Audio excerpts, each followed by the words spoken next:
Welcome to Bible Answers. The question today is: a friend of mine recently had her dead son appear to her in a night dream and speak to her about many personal things. Is this not evidence that the dead can come back and speak to us?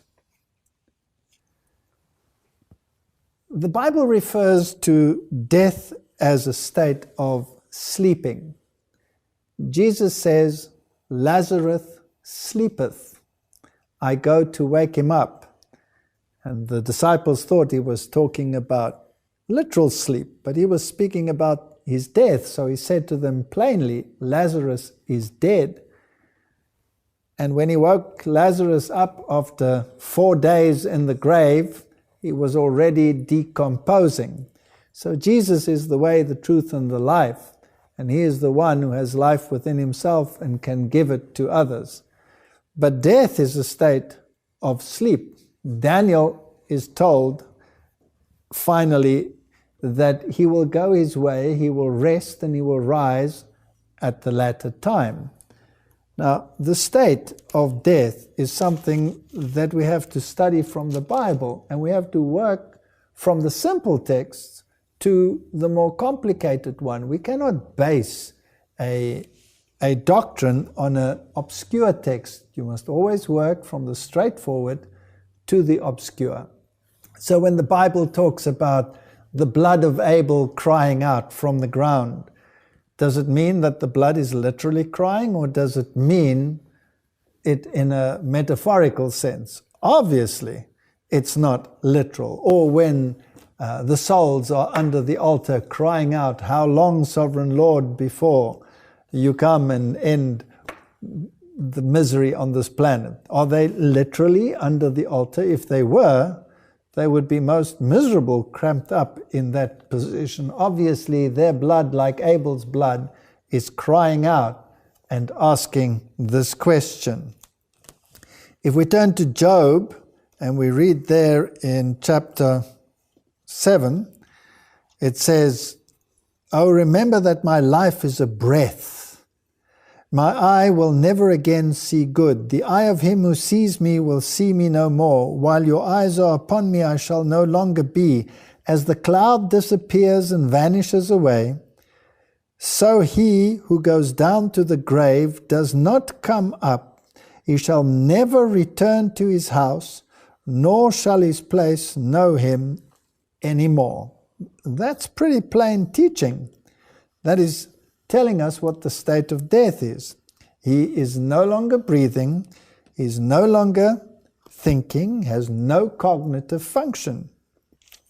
If we read in Ecclesiastes chapter 9 from verse 4, and it says, "But for him who is joined to all the living there is hope, for a living dog is better than a dead lion.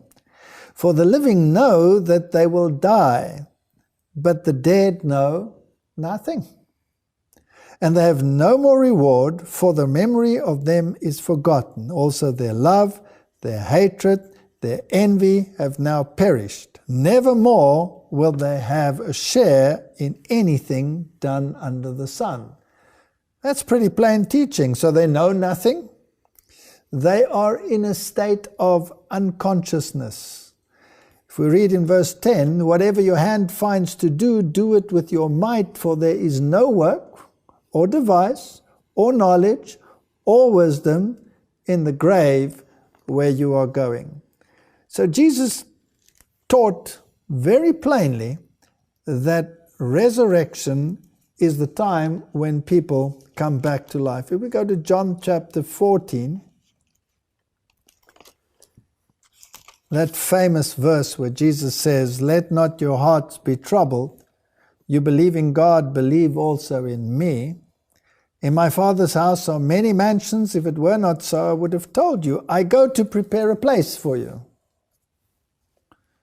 And if I go and prepare a place for you, I will come again and receive you to myself, that where I am, there you may be also." So when is Jesus coming to fetch those that are his? Only at the second coming. So until such time they are not in heaven, they cannot be, because he says he's coming to fetch them again at the second coming.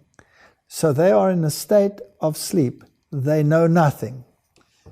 So if someone appears to you in a dream, if someone appears to you in an apparition, then who is appearing to you? It cannot be those who are dead, because they know nothing and they will never again return unto their home.